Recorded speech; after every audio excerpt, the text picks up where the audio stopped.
स्वागत है आपका आज के इस नए ब्लॉग में। आज हम आप लोगों को लेके आए हैं पटना के म्यूजियम में। पटना के म्यूजियम में एक बात आप लोग ध्यान देंगे, ये पटना का म्यूजियम और बिहार म्यूजियम दोनों अलग अलग चीज़ें हैं।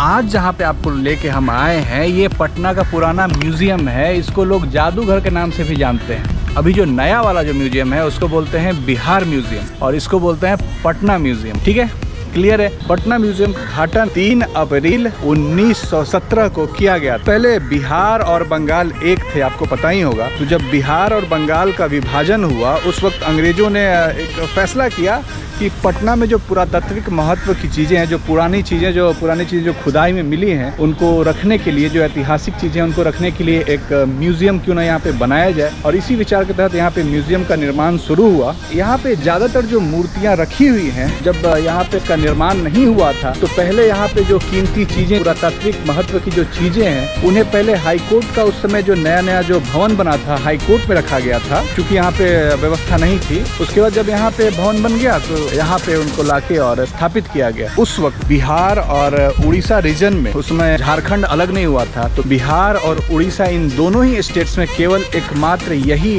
पटना म्यूजियम जो है इकलौता म्यूजियम था और इसका उद्घाटन लॉर्ड हार्डिंग ने किया था। और ये देखिए, ये आप हमारे पीछे ये जो मूर्ति देख रहे हैं,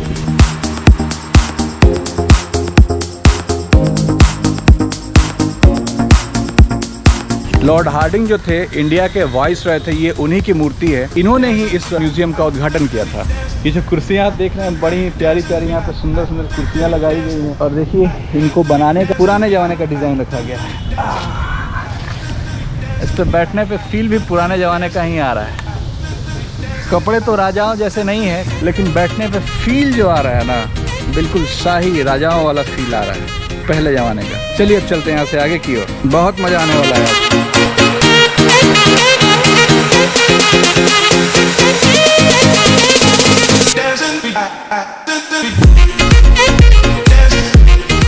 बहुत ही खूबसूरत फूलों से यहाँ पे सजाया गया है।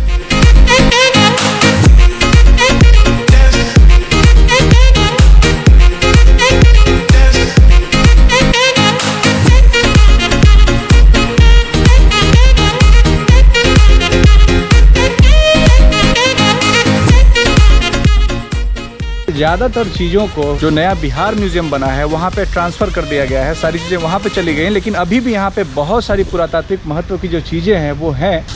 ये आप देख रहे हैं मेरे पीछे, ये हो रही है पानी की बर्बादी।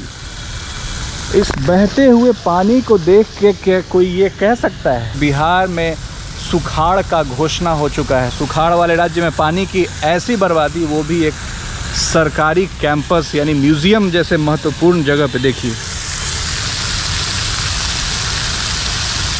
पानी को बचाइए, कंजर्व वाटर। पीने का पानी कोई अथाह नहीं है कि आप जमीन में गड्ढा खोदे और पानी निकल गया। पानी एक सीमित मात्रा में है, सिर्फ 1% पानी जो है वो पीने के लायक है। तो बचाइए, ऐसे पानी की बर्बादी होगी तो फिर एनीवे। चलिए अब चलते हैं यहाँ से आगे की ओर। और ये जो सुंदर और विशाल सा महल आप हमारे पीछे देख रहे हैं, यही है पटना म्यूजियम। इस बहुत ही सुंदर और विशाल से महल को मुगल और राजपूती इन दोनों के मिक्स स्टाइल में बनाया गया।